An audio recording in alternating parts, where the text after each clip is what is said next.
Hello everyone, welcome back to Warfield Motor Adventure. Speedy B here.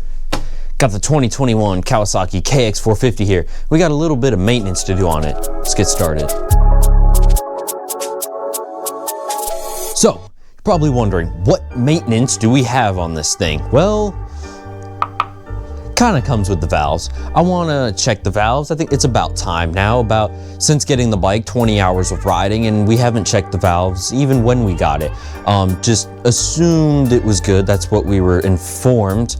So now after too much going, I think they're good, I think they're good. Now that we've ridden it, put 20 hours on it, we're going to check them. So that is a must. This is one of the things that keep these bikes running good, making sure your valve tolerance is within spec. You don't want them outside the spec. You don't want them too loose, you don't want them too tight. We had a 2019 one of these a while ago. The valves were so tight. The thinnest piece of the feeler gauge could not fit in it. You had to loosen the bolts a little bit to slide them in. It was so tight. It explained why the bike never started when it was cold. You had to crank at it, and eventually it would start, you know. And then I fixed it, and then it ran good. So this bike isn't running into that symptom, but I just want to make sure, because if it's out the spec, while I'm doing one other thing, changing the spark plug as well. That's another thing on the list. So while changing the spark plug, I figured, I mean, this is gonna come off, you know, I might as well take the valve cover off while I'm there and, you know, just check the valve. So we're gonna do all of that, and that's enough yapping. Let's get started.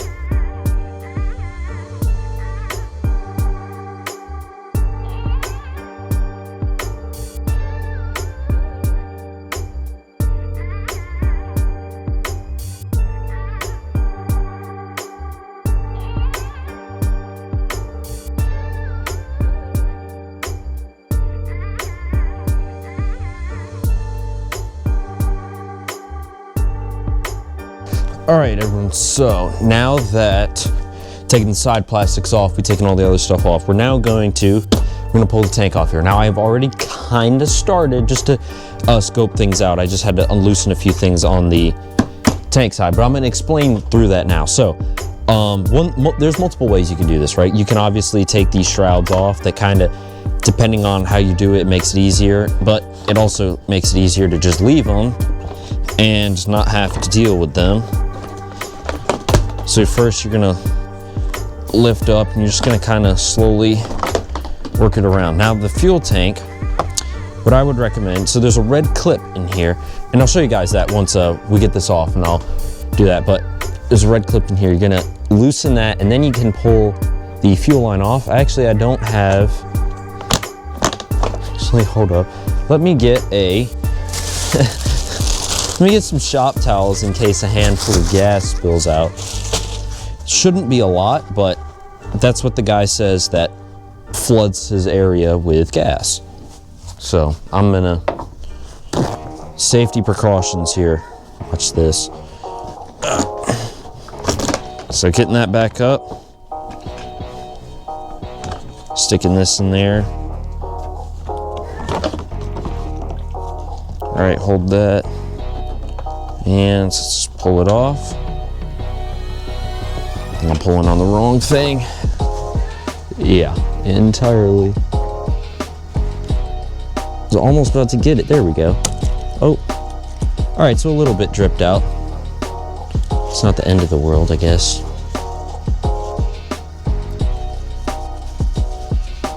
All right, so now that you get that, try and move and get this out of the way a little. I don't know how much fuel is going to be in this fuel line, but anyway. So now you've got a fuel line connector that goes into the fuel pump. That's how it gets run. It sends the signal, it powers it, all that stuff. It doesn't, you know, these fuel pumps, that, although they're nice, you know, they added that, you know, it adds that sense of now you got to run another wire to it, because unlike your carburetor, your fuel pump doesn't run on magic, you know. And that statement is a joke. I know carburetors are mechanically run, but for the sake of the joke, you know, something has to get the fuel pump started. The carburetors, they just run. So with proper tuning and all that stuff. But now you just got to figure out how to get this clip off for the fuel pump thing. So that's what we're gonna figure out. I'm gonna figure out how to do that, make sure this doesn't fall and all that good stuff.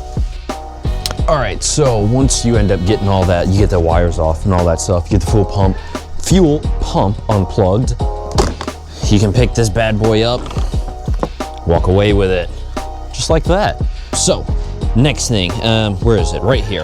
We gotta pull part of the spark plug off here, right? So you gotta get your 8mm socket, you loosen it up, pull that aside. And actually, I'm gonna put this, let me grab the new spark plugs, which I actually don't remember where I put them. So let me go get them. All right, so forever and a day later, I have found it, the spark plug. The spark plug for this bike is NGK, or at least the one I'm rocking with is NGK. Where is it on the box? And I can't seem to find it. Oh well. Oh, here it is. The CPR8EB-9. That's what we're rocking with. Look at that bad boy. Look at that. So that's what we're gonna add to this thing. But first, you gotta remove the old one. You can't just throw the new one in quite yet. Gotta pull the old one out. All right, so ignore the abomination here that we've got to try and get this to work. Just forgot another step. Hold, give me a sec. We gotta pull the spark plug wire out here. I don't even know when the last time this thing has probably been out. It's probably been forever. And you gotta be careful pulling these things out. You don't wanna break the loop. I really, jeez, that is down in there. You don't want to break it though, because otherwise you're gonna have misfires, all the sorts. So gotta really pull. God damn. There we go. Jeez, moving the bike too. So there it is. So got that out. Get that to the side. Now you're probably wondering, oh, why do you have a big 1/2" ratchet? Well, I can't find the 3/8 ratchet. Again, I know where I can get some, but as long as you're gentle, it's not that big a deal in my opinion. It does make a difference, but if you just take it easy, you should be fine. So we're just gonna loosen this up. Now this one doesn't, this spark plug socket doesn't have the rubber in the bottom to pick up on the, what do you call it? To pick the spark plug out. But, oh, I dropped it. Was gonna do spark plug wrench, or not spark plug wrench, it's just a, what do you call this? Magnet. Yeah, this thing has been in there quite a while. Look at how the color on it, it's even corroded down here. It looks a little, yeah, good thing we're replacing it. This needs to go. But the other thing this allows is we're gonna use some new tools. So I've used this before, but inside this box here, and no, it's not a Glock in the box, it is actually a bore scope.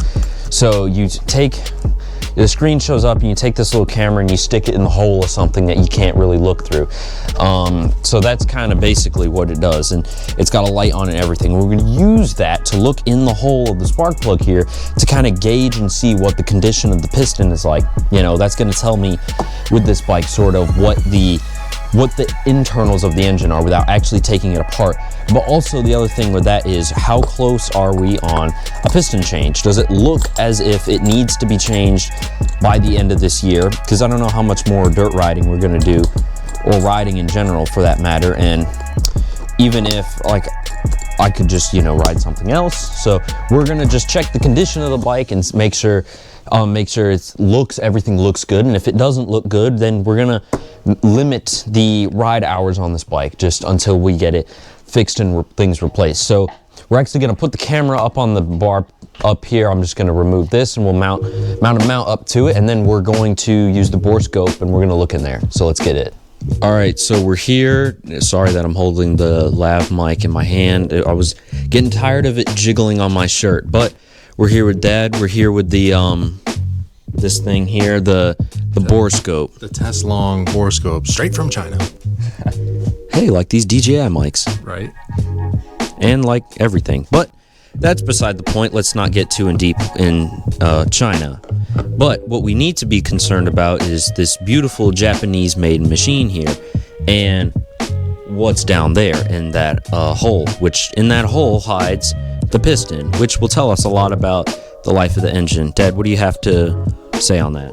Well, it's a little bit of an unknown. So if you give me the camera for a second, Bryce, is this on? Yeah. Press the button. How do I turn this on? Just jiggle it, vibrate it. The button says bat. So we're at 46.5 hours on the engine as far as we know. So we got the bike secondhand, and we don't think the people we got it from are the first owners either. So they're at least second, if not third. And we're just not sure of the engine condition or the hours, like, has any engine work been done? We think maybe some engine work has been done based on some of the treatment on the bolt heads, but it's not a lot. Like the marks are not indicative of the engine having been apart many times. So if it was just once, and it was done, done pretty well. They didn't beat up any of the bolts. So we're going to use this camera to go in there and take a look at the top of the piston, and then the scope has a camera on the side, so we can look at the cylinder wall, and we can look a little bit at the valves while we're in there. We can't get a great picture of them, but because the camera's only at one side and it's kind of hard to spin this thing around. But we're going to try to look at the valves and the cylinder wall and the top of the cylinder, and try to decide if we want to take this thing apart and do maintenance, or just let Bryce ride the beans out of it. So let's I'm going to hand this back to Bryce, and I'm going to run the camera. Yep. So this is on, I don't know if you want to focus on this or if you want to focus on the real life, but if you look at the camera view here, this is the end of this bore scope. And now if we hit this button here, it'll go to the side camera, and now you see it's pointing off to the side over here to the wires, which doesn't really matter right here, but when we get down in the cylinder, that's going to matter. So let's get this going. Switch that back. So there we go. We're going in the spark plug hole. All right, no dirty jokes. We're just going right in here.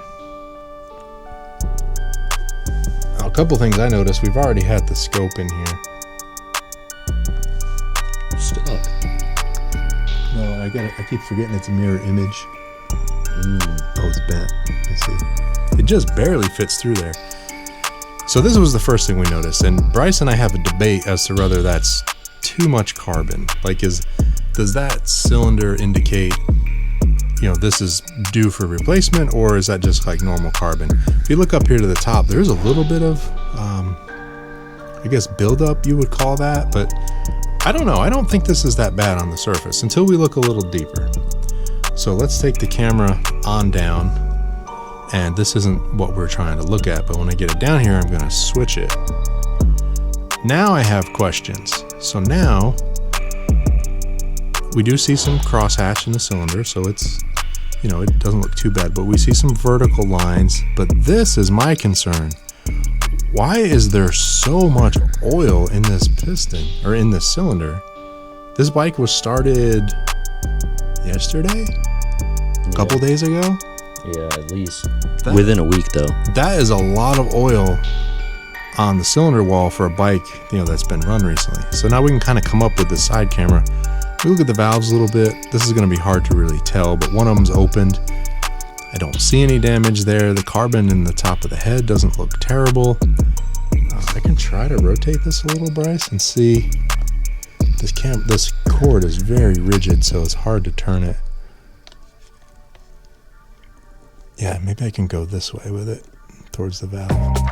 But yeah, the cylinder wall, this is what's, if we're going to tear it apart, it's going to be because of this. Why is there so much oil? Are the rings letting oil go by, and that's why the cylinder is so black like that, because it's burning oil? Is this vertical scoring, is that just surface, or does that actually have a groove? I want to get in there and feel that. And then I want to try and rotate this whole thing, and it's kind of hard because, like I said, this cable is like almost like a solid piece. It's really hard to rotate this thing. But I'd like to kind of look around, see like there's some more vertical scoring, and these actually look a little bigger. it looked like they really have a lot of depth in these like scoring marks here. Is that normal? You know, is that on the thrust side, up and down? So. All right, so the next part of this maintenance checkup and service is now that we looked inside the piston with the bore scope, we're gonna check compression and then we'll do the valve. So we've got our handy Tusk compression tester here. If you're wondering why it's empty, we've got all the parts out somewhere. Here's one part, and then here's the hose we're gonna use. And Dad's got the manual, and it's not a KTM, but we do keep the manuals. More specifically, service manuals. These are important.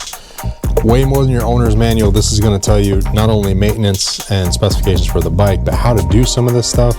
Top end work, bottom end work, which we might be doing on this bike. So we've probably turned over, what would you say, Bryce, 6, 8 different motocross bikes in the last year and a half? Yeah, give or take. And what we find is once these bikes stop being used for race machines, the maintenance tends to go out the window. And I think that's the timeline that we're at with this 21 is, according to the meter, it's about 50 hours, which is actually a top end for one of these bikes, if not less. It's like, what? It's a couple races, 3-6 races, if I remember the 20 some hours, and you do oil, top end, spark plug, right, all that. And we're not racing it. We got the bike with about 20 some hours on it, and now it's approaching 50. So this is why we're checking the compression, we're looking at the valves, things like that, because we don't want this bike to deteriorate, even though we're not racing it. You know, we're not riding it like that, but we are trail riding it, and we don't want it to just degrade into a piece of junk. So service manual, Captain Cautious has got the book today. We're going to do compression tests today, and we're looking for 104 to 163 PSI at 450 RPM. RPM is going to be tough to gauge. We're just going to crank the engine until the meter stops building, and then wherever that ends at, that's going to be our measurement for the bike. So let's get into that. All right, so what you're gonna do within the kit, let me pull it off. So this is the piece that's gonna end up sitting down in your spark plug hole, not this, unless this does fit, but this one is the one that's gonna fit. So we're gonna screw this onto here like that, make sure it's tight. And then this is a way to rough check with the old spark plug or a spark plug that would fit. You're gonna put it in the hole, and then you're gonna look, and then you're gonna kind of get it started. Make sure it threads good. You don't want cross threading. If it starts to go rough, immediately back it out and don't continue. So I've caught threads because I cannot pull it out now. And because there's an adapter on there, don't over tighten this either. Otherwise we won't. Because you could end up backing out the hose and leaving the adapter in there. Yep. So we just want to snug these up. We're not trying to go crazy with them. So here's our gauge. You have to pull back on that. Yep. All right, there we go. And the gauge, oh, there goes the camera. Show up? I'll hold that here and I'll let you crank it. All right, so according to the instructions from Tusk, what you're gonna do is hold the throttle wide open and then crank for a while until it stops building pressure. And that's another good thing. We wanna make sure, a few key things, that some of these spark plugs out of the way, or spark plug wires out of the way. Yeah, we don't want this to accidentally, if the boot is bad, we don't want it to energize and charge up the metal components on the bike and then proceed to electrocute ourselves. So we're gonna hold the throttle wide open and we're gonna crank. And we are in the range. What is that? Halfway between a 100 and 125? Yeah. So we're on the low end of the range though. You wanna do it one more time? All right, we'll do one more check. Throttle wide open and crank. Oh, I guess it went a little more. A little bit higher that time. Now we're getting probably close to 120. I think that's probably 5. So do 1, 5, 10, 15, not quite 20. So hold that there, Bryce. Okay. What was the book again? 105 to, it was like 105 to 165, something like that. Yeah. I think it was 164 to 104, I believe, so. So it's not terrible. You know, obviously under 100 is probably not going to run anyway if it got down that low, but. All right, so this next part here, we're going to pull the valve cover off. So I'm going to come in here, got tools, just going to lightly loosen it. Don't worry about that, it's just the rubber that's down in here.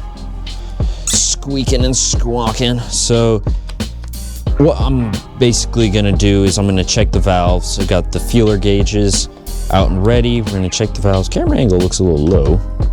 Pull that up for y'all so you can maybe see a little bit more. We're gonna check the valves. We're gonna inspect them.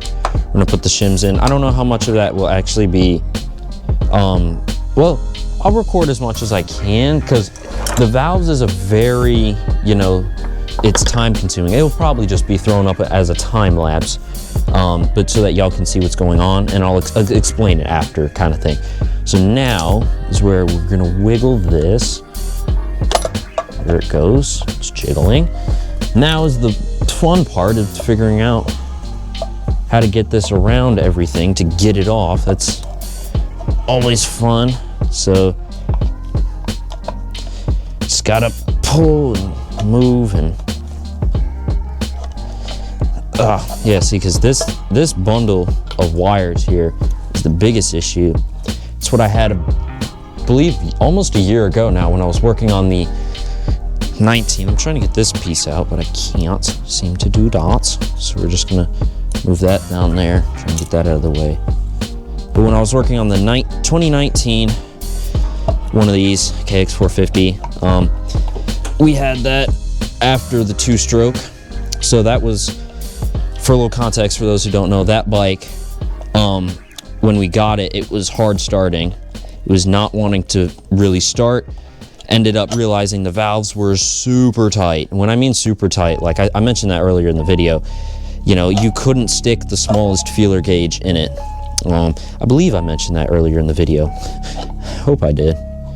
Well, either way, I mentioned it again. So, but now trying to get this out, it's just, this wire here really is the main hindrance. So I'm gonna figure that out and we'll be back.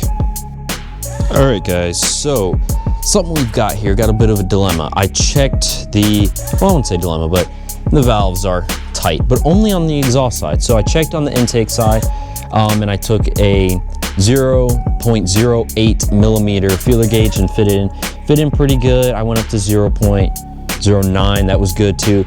And then I just jumped to the high end of the spectrum, which for its adjustable range at 0.12 millimeters, and that couldn't fit. So it's within spec for sure. It's on the border edge. It's like on the ragged edge right there.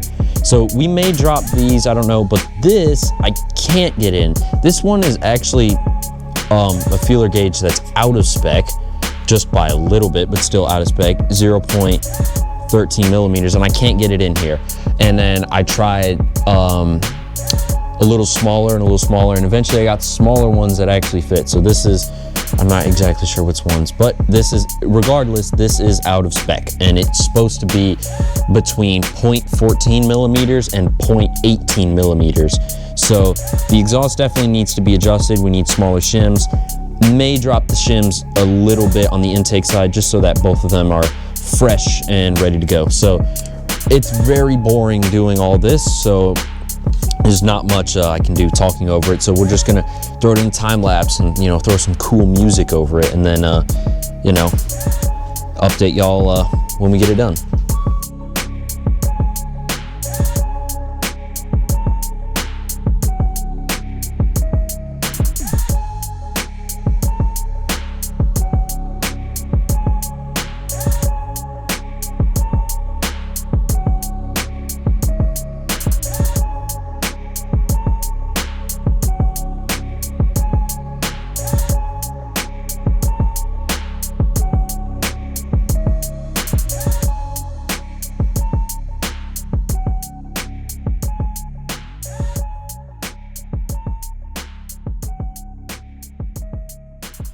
All right, so the valves have been shimmed, mainly on the exhaust side. So we ended up doing just the exhaust, because if we would have done the intake, so if you look at the kit here, it's in 0.05 increments. So on the intake side, it would have been too big of a gap by 0.01 millimeters. So it was like, all right, just forget that, it's in spec, it's good. So next time we come to do this, the intake will probably get adjusted as well. So the exhaust is in spec now.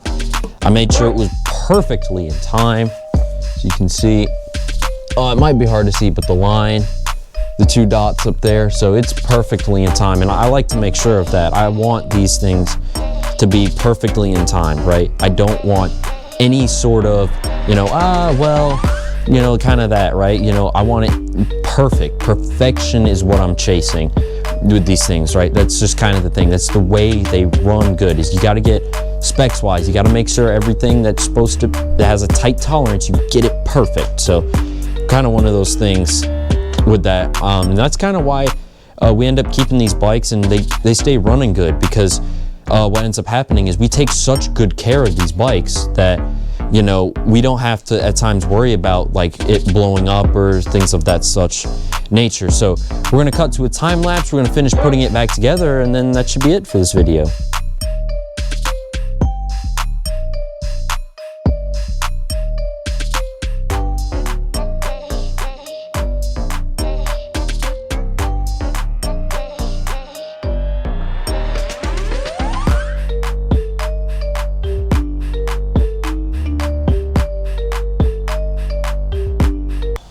So we're outside, the valve adjustment is done, the maintenance is done, we've checked over it. Like we said earlier in the video, we're definitely gonna probably take this apart soon enough here, and we're gonna change the piston, we're gonna do all that, right? But we'll see how it goes from there. But I definitely, you know, within the next 6 months or so, you know, but we'll see what happens with that. But for right now, at least, let's get a cold start. And it's like, I wouldn't say freezing outside, but it is pretty cold, so we're gonna have to prime that fuel pump really good. It's gonna take a good bit of cranks before it gets going. We'll see. Take it back.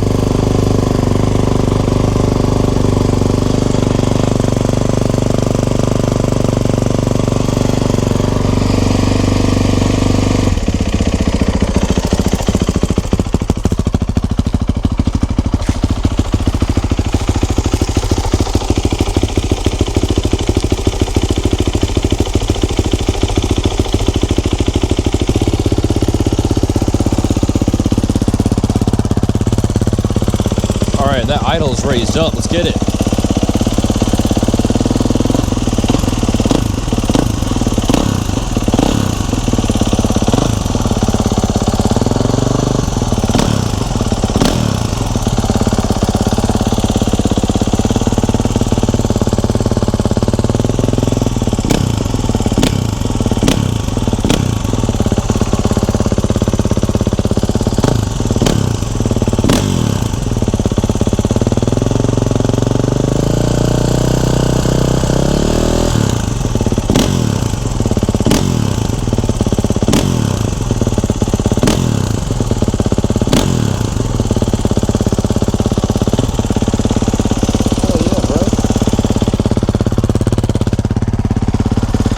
Barks a lot more. The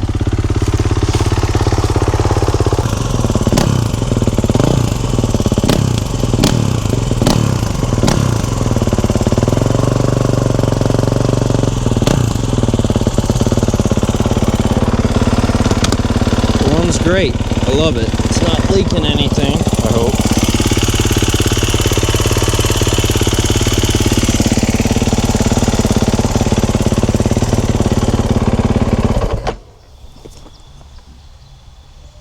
Yeah, no leaks.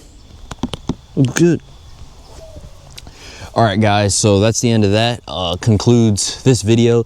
Bike ran good. It seemed to snap a little bit more, have a little bit more of that aggressive throttle response. I don't know if that had something to do with it, or I'm just hearing things, you know, whatever the case may be, because last bike I was around, I spent the past 2 weeks, you know, around the 2-stroke pretty much. So, you know, I was fixing that up, riding it, all that stuff. So, you know, back with the 4-stroke, fuel injection, all that. So it's been a while. Even though I did run this bike, you know, quite a while ago, before, well, making this video, but still, it wasn't crazy. You know, I just started it, you know, just going through some things, you know, nothing too intense, a couple laps around the yard, you know. But yeah, so I don't know what it is. I mean, this bike is just lovely. I love it. That sound, the everything. And that's part of the thing with this maintenance. I'm just, you know, general maintenance. I want to make sure this thing runs good, rides good, and just, you know, take good care of it, you know, because I really like it. It's a good bike, you know, so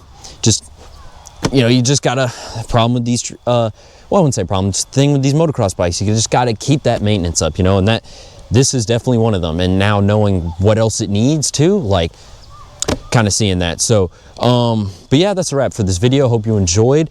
Most likely, I don't know when, but next 6 months, give or take, you know, we're going to be, you know, changing the piston on this thing, honing the cylinder, checking all that stuff out. So within the next 6 months, I can give or take, if we keep the bike, you know. Yeah, that's kind of it on this video. Hope you guys enjoyed watching. Make sure to like, comment, subscribe. You know, if you got any questions, you know, just things in general, we're always reading comments, you know, replying if you got questions, or just replying in general, you know. So definitely drop a comment if you got a question, or just, you know, something you want to say, you know, give or take. Always looking at that stuff, you know. We love engaging with you guys, and, you know, mainly if you have questions too, you know, we're here to help you.